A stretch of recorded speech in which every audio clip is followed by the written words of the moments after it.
guys, today I'm going to show you how to make, it's called elephant bread or pull apart cinnamon sugar bread. It's really delicious. It only involves a couple simple ingredients and it's really easy to make. So the first thing we're going to do is we're going to combine all of our dry ingredients. So we're going to combine our flour, our sugar, salt,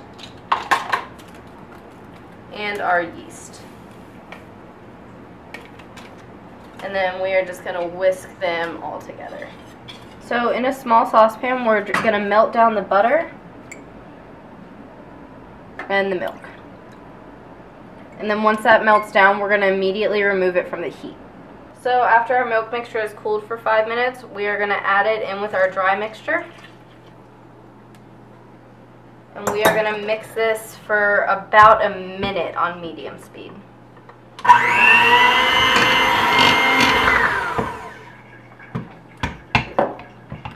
And then after it gets nice and sticky, we're going to make a little well.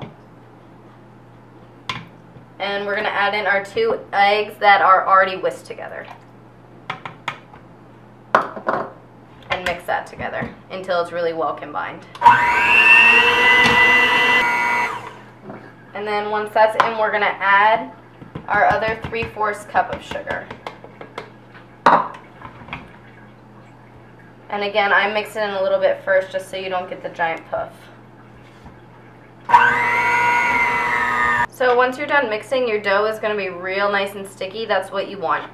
So after these are mixed together, you're going to put the whole thing into a medium-sized greased bowl, cover it, and then let it sit for about 30 to 45 minutes until the dough about doubles in size. So while the dough is rising for the 30 to 45 minutes, you can make the filling. And all the filling is a 1/2 cup of sugar, 2 teaspoons of cinnamon, and I just eyeball it, it's about a 1/4 teaspoon of nutmeg. So you just get that, and all you have to do for the filling is just whisk that all together until it's nice and combined. So our dough has been sitting for about 40 minutes. Looks like this. So you're just going to dump your dough out onto a floured surface. And you're just going to knead a little bit just to get some air into it. And then on a super well floured surface, you are going to roll your dough out. So once it's about a 1/4 inch thickness, you're going to take your 1/4 cup of butter melted, and you're just going to brush it on the surface. Then once this is completely covered, we are going to take our filling mixture and we're going to sprinkle it on and just spread it out. Then once the bread is completely covered in the mixture, we're going to take our pizza cutter and we're going to cut them into about 1–1.5 inch squares.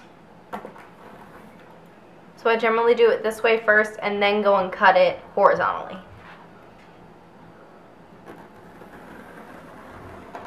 Once these are all cut, we're going to make stacks of about 2 or 3 on top of each other and put them into piles. So once I have all my piles made, I'm going to pick up my stacks and put them into a greased bread pan. So you just kind of line them up. And you don't want the squares to line up because it's pull-apart bread, so you want to be able to pull it apart. And if you have any leftover dough, and you have spaces in between, you can just flatten some out and use it as a wedge.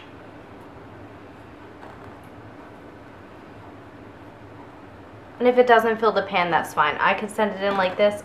I have a little bit extra, so I'm going to re-knead it together and use that as the extra.